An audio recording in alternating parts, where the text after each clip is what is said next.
A ragged bodybuilder challenged Arnold at Gold's Gym, instantly regretted facing the Arnold. The rhythmic clang of iron echoed through the cavernous space, a symphony of ambition and raw power that defined Gold's Gym in Venice Beach. Dust motes danced in the shafts of sunlight piercing the high windows, illuminating the sweat-sheened bodies of men and women pushing their limits. The air was thick with the metallic tang of exertion and the faint, sweet scent of protein shakes. In a corner, away from the most crowded benches, a figure moved with a quiet, almost methodical grace. His movements were deliberate, each curl and press executed with a focus that bordered on meditative.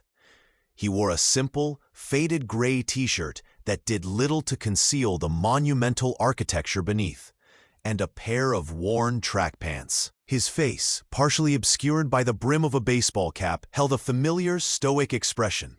Suddenly, a boisterous laugh ripped through the gym's hum, drawing eyes towards a group gathered around a gleaming chrome machine. At its center stood Rex the Beast Bronson, a man whose physique was as exaggerated as his ego. His skin was unnaturally tanned, his veins snaked across his arms like thick ropes, and his neon green tank top screamed for attention. "Look at this old-timer," Rex bellowed, his voice carrying easily over the gym's ambient noise.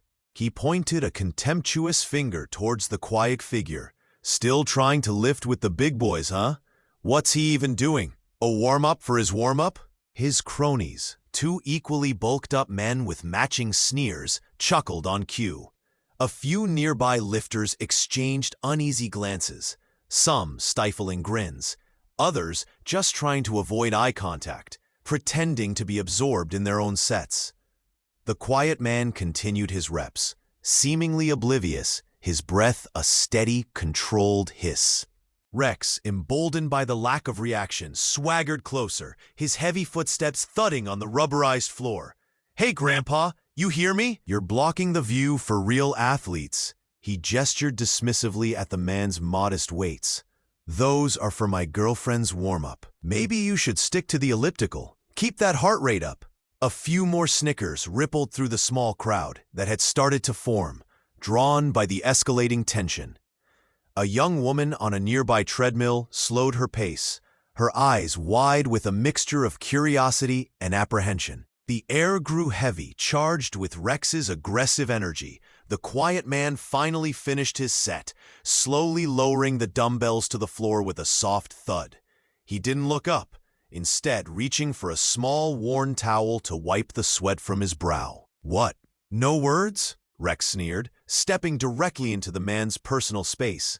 The smell of Rex's overly sweet cologne mixed unpleasantly with the gym's usual scent of sweat and rubber. "Cat got your tongue, old man? Or are you just too tired to talk after lifting those baby weights?" He kicked lightly at one of the dumbbells, sending it skittering a few inches. It was a small, petty act, but it felt like a violation. A collective gasp, almost imperceptible, went through the onlookers. No one spoke, no one intervened. They just watched, a silent jury of judgment and fear. A young boy, no older than 10, clutching a small action figure, peered from behind his father's leg, his innocent eyes fixed on the scene, a flicker of confusion on his face. He didn't understand the words, but he felt the anger. Rex's cronies moved in, flanking their leader, their imposing shadows falling over the quiet man. "Maybe he needs a lesson in gym etiquette," one of them grunted, cracking his knuckles. "Show him how real men train." The quiet man slowly straightened up, his back to Rex, and reached for his water bottle. His movements were still unhurried, almost frustratingly calm. This infuriated Rex further. "Don't ignore me, you fossil!" Rex roared, snatching the water bottle from the man's hand and tossing it carelessly to the floor, where it rolled under a bench. "I'm talking to you!" The silence that followed was deafening, broken only by the distant whir of a fan. The crowd held its breath, wondering if this was the moment the old man would finally snap or crumble. Tell us where you're watching from in the comments. Have you ever seen someone this arrogant in a gym? The quiet man slowly turned, his gaze finally meeting Rex's. His eyes, though shadowed by the cap, held an intensity that was unsettling. There was no anger, no fear, just a deep, unwavering stillness. Rex, momentarily taken aback by the unexpected directness, faltered for a split second. "What are you looking at?" he blustered, trying to regain his bravado. "You think you're tough? You think you can stare down the beast?" He puffed out his chest, flexing his biceps, a grotesque parody of strength. The quiet man simply tilted his head slightly, a barely perceptible movement. It was then that a small, almost imperceptible detail became visible. As he moved, the sleeve of his faded t-shirt rode up just enough to reveal a faint, almost faded tattoo on his bicep. A stylized eagle, a symbol known to those who followed the golden era of bodybuilding. It was a fleeting glimpse, easily missed, but for those who saw it, a seed of doubt was planted. Before we reveal what the crowd didn't know, hit that subscribe button. Trust me, you'll want to see how this ends, because what's about to unfold is legendary. The air was thick with anticipation, a palpable tension that made the hairs on the back of your neck stand up. Rex, oblivious to the subtle shift in the atmosphere, leaned in, his voice dropping to a menacing whisper. "You know what? I'm tired of your silent act. Why don't you show us what you've got, old man? Pick up some real weight. Or are you just here to collect your pension?" He gestured towards a barbell loaded with an intimidating amount of plates, easily twice what the quiet man had been lifting. "Go on, show us how strong you used to be." The challenge hung in the air, heavy and undeniable. The crowd exchanged nervous glances. This was going too far. The quiet man's lips finally parted. His voice, a low rumble, was surprisingly deep, carrying an accent that was instantly recognizable to anyone who had ever heard it. "You want to see strength?" he asked.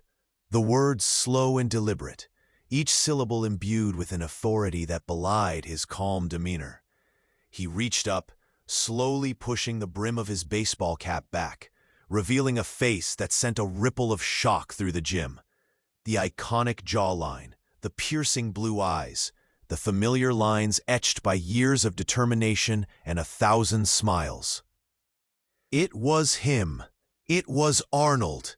A collective gasp swept through the gym, a wave of recognition and disbelief. Rex's sneer froze on his face, replaced by a look of dawning horror. His cronies suddenly looked very small. Arnold Schwarzenegger, the legend himself, stood before them, his presence filling the space. He walked towards the heavily loaded barbell Rex had pointed to, his gait still powerful, purposeful. He didn't rush, didn't boast. He simply approached the weight, a silent testament to decades of mastery. Rex stammered, "Wait, you're..." But the words caught in his throat. Arnold ignored him, his focus entirely on the iron. He bent down, his massive hands wrapping around the cold, knurled bar. The muscles in his back and legs tensed, a silent, powerful coil of strength. He didn't grunt, didn't strain. With a smooth, controlled motion, he lifted the barbell from the floor, the plates barely rattling. It was a deadlift of immense weight, executed with an ease that defied belief. He held it for a moment, a statue of raw power, then slowly, deliberately, lowered it back down. The thud of the weights hitting the floor was like a gavel striking, silencing all doubt. Rex and his cronies stood frozen, their faces pale, their bravado evaporated like mist. The crowd, which had been murmuring in disbelief, now erupted in a mix of cheers and applause. Arnold, still calm, turned to Rex.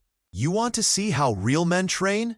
he asked, his voice still low, but now laced with an undeniable edge. "This is how you train, with respect, with discipline, not with noise and disrespect." He then walked over to a bench press, loaded with even more weight than the deadlift bar. Without a word, he lay down, positioned himself, and pressed the weight effortlessly, not once, but for a full set of 10 repetitions, each one perfect, controlled, and awe-inspiring. The sheer power and endurance were undeniable. The young boy, who had been hiding behind his father, now stood wide-eyed, a look of pure wonder on his face, his action figure forgotten. The main confrontation wasn't a brawl, but a masterclass. Arnold didn't need to throw a punch. His presence, his undeniable strength, and his calm authority were weapons enough. Rex, desperate to salvage some shred of dignity, blurted out, Okay, you're strong, but can you still pose? Can you still hit the classic poses?"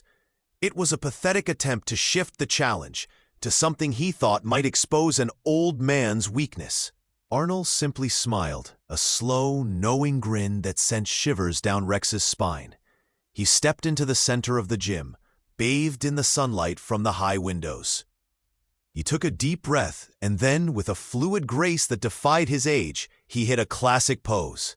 The most muscular, every muscle in his body seemed to swell, to ripple, to come alive. The veins that Rex had so proudly displayed were nothing compared to the intricate roadmap of power that appeared on Arnold's frame. He moved through a series of poses, the double bicep, the lat spread, the abdominal and thigh, each one a living sculpture, a testament to a lifetime of dedication. The crowd roared, captivated by the spectacle. Rex and his cronies could only stare, their own exaggerated physiques suddenly looking crude and amateurish in comparison. Arnold finished his impromptu display, his chest still heaving slightly, but his expression one of quiet triumph. He looked directly at Rex, whose face was now a mask of shame and humiliation. "Strength," Arnold said, his voice carrying clearly through the now hushed gym, "is not just about how much you can lift. It's about how you carry yourself, how you treat others, and how you respect the journey." He picked up his water bottle from under the bench, retrieved by a humble gym member, and took a long, slow drink. He then walked over to the young boy who was still staring, mesmerized. Arnold knelt down, eye level with the child. "Never let anyone tell you what you can't do," he said softly, a gentle smile on his face.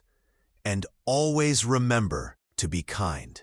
He ruffled the boy's hair, then stood up. He glanced at Rex one last time, a look of disappointment, rather than anger, in his eyes. "You have potential," Arnold stated, "but you waste it with arrogance. Learn humility, learn respect." With that, he turned and walked towards the exit, the rhythmic clang of iron resuming, but now with a new reverence. The gym members parted for him, offering nods of respect and quiet applause. Rex stood alone, his cronies having melted away, his neon green tank top now seeming less like a statement and more like a neon sign of his defeat. The air in the gym felt lighter, cleaner. The moral of the story was clear, etched into the very atmosphere of Gold's Gym that day. Respect isn't taken by force, it's earned by character and genuine strength. Silent doesn't mean powerless, and sometimes the quietest person carries the greatest power, a power forged not just in muscle, but in wisdom and humility.